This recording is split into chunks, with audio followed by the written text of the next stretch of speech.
What if I told you that for most of the race, the biggest story was not who was winning, but who was quietly waiting for the perfect moment to take everything away?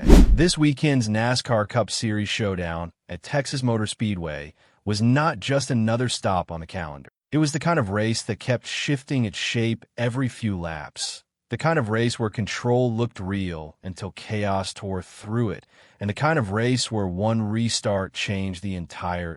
Fans came in expecting big names to fight at the front, and they got exactly that, but not in the clean, predictable way anyone imagined. Denny Hamlin looked dangerous all afternoon, fast, composed, and always close enough to strike. Kyle Larson entered with the weight of expectation on his shoulders. Yet his afternoon turned into one of the most painful twists of the race.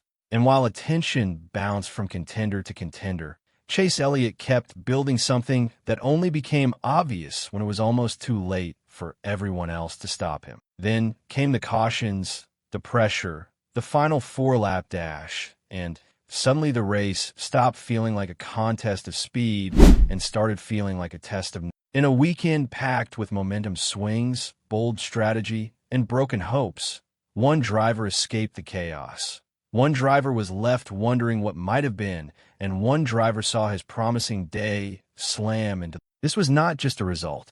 This was a warning to the rest of the field that the fight for the season is getting sharper, meaner, and far more unpredictable than it looked just a few weeks ago. From the green flag, Texas delivered the feeling that nobody was ever truly safe. Early on, different cars flashed strength, and the race quickly became a survival test as much as a speed contest.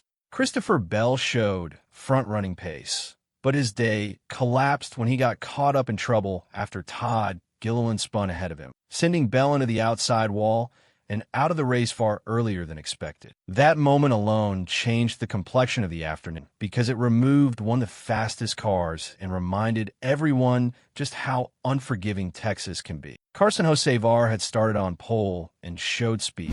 Corey Heim spent a significant stretch leading and looked like a serious factor through strategy. And Denny Hamlin remained exactly where title-level drivers love to be, close enough to pressure the leaders without wasting the car. Yet underneath all of that, Chase Elliott kept putting together the kind of race that often wins on tracks like this. He was not reckless, he was not desperate, and he did not need to dominate every lap to make the day bend his way. One strategy began to unfold, and pit stops started separating the disciplined from the desperate. Elliott's team found a rhythm that changed everything. His crew delivered some of its fastest work of the season, and from the middle portion of the race onward, Elliott looked increasingly like the driver with the most complete package. He eventually took control and led a race-high 87 laps, not through luck, but through timing, execution, and the ability to stay calm while the track punished others. Texas is a place where races can flip in seconds, and that danger never disappeared. The field kept getting reshuffled by incidents, cautions, and strategy calls, which meant every strong run still carried a question. It was not enough to be fast. You had to stay clean, stay patient, and stay alive long enough for the final act. If there was one driver who kept the tension alive all day, it was Denny Hamlin. He did not disappear into the background for a single meaningful stretch. He hovered near the fight, gathered stage points, managed restarts, and looked like the veteran who understood that in a race like this, the winner is often the one still in position when everyone else runs out of clean air, clean tires, or clean luck. Hamlin was not just quick, he was patient in the way dangerous drivers are patient. Every late race development seemed to move him closer to a real chance at stealing the show. That is what made the ending sting even more for him. When the caution came late, the race tightened into a sprint, and for a moment it looked like this might finally be the restart where Hamlin timed everything perfectly. He was right there, side by side in the fight that mattered most, with the kind of closing opportunity drivers dream about. But being close is not the same as finishing the job,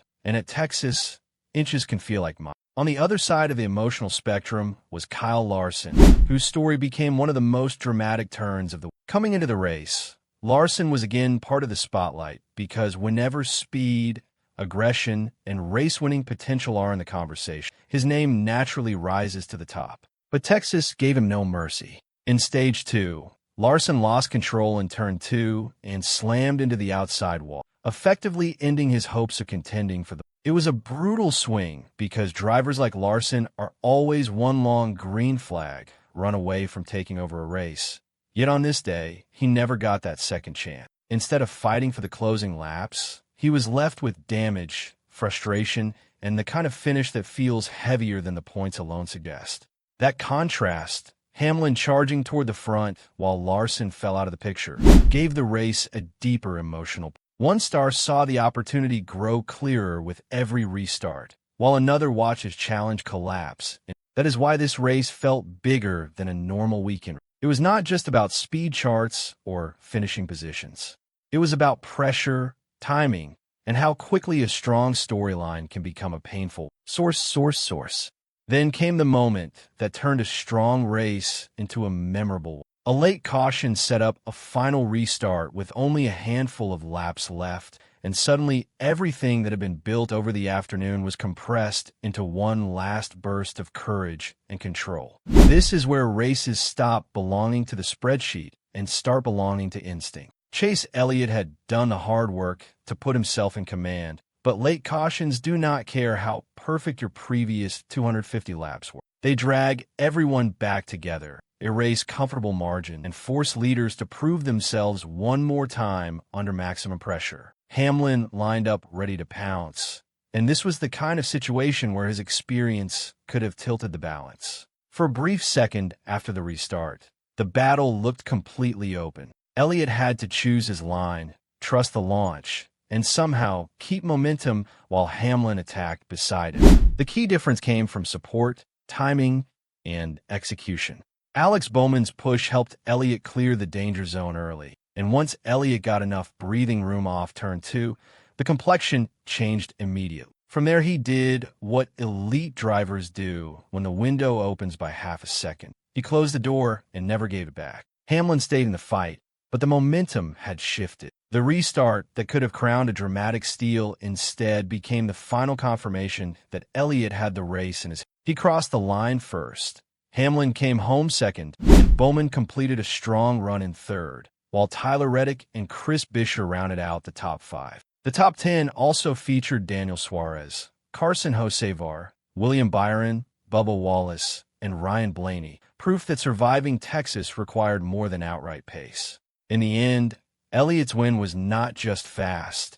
It was earned through control under pressure, smart strategy, and composure when the race became most dangerous. Hamlin left with another strong result, but not the trophy. And Larson left with one of those afternoons that drivers remember because they know how much more might have been possible without a single mistake. That is the beauty and cruelty of NASCAR. One restart can turn dominance into doubt, patience into heartbreak, and a solid day into a statement. So what did this weekend really tell us? It told us that the battle at the top of the Cup Series is tightening, and it told us that every major contender is now racing with a different kind of urgency. Chase Elliott's victory was more than a checkered flag. It was a reminder that his team can control a race, survive the chaos, and finish the job when the spotlight burns hottest. Denny Hamlin's second-place finish was not a failure, but it was the kind of near miss that keeps a veteran awake because he was close enough to imagine a different end. And Kyle Larson's wreck showed, once again, that being one of the fastest drivers in the sport does not protect you from the smallest error on the wrong corner at the wrong. This is why weekends like Texas matter long after the haulers leave the track. They reshape confidence. They sharpen rivalries.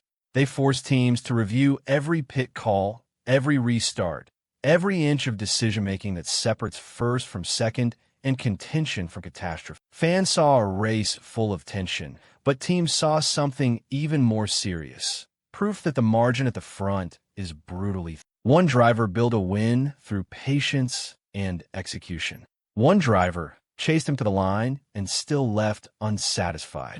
One driver watched the day disappear into the wall. And the rest of the field got another reminder that this season will not be won by reputation alone. It will be won by the drivers and crews who can absorb pressure, adapt faster than the chaos around, and deliver when the race shrinks to its final, unforgiving moment. If this weekend is a sign of what is coming next, then the Cup Series is moving into a phase where every restart feels like a headline and every caution feels like the beginning of a new story. And if you thought this was only about one race, think again, because Texas did not just produce a winner. It exposed the pressure lines of the season, and from this point on, every contender knows the same truth. The next big moment is never far away, and it may arrive before they are ready.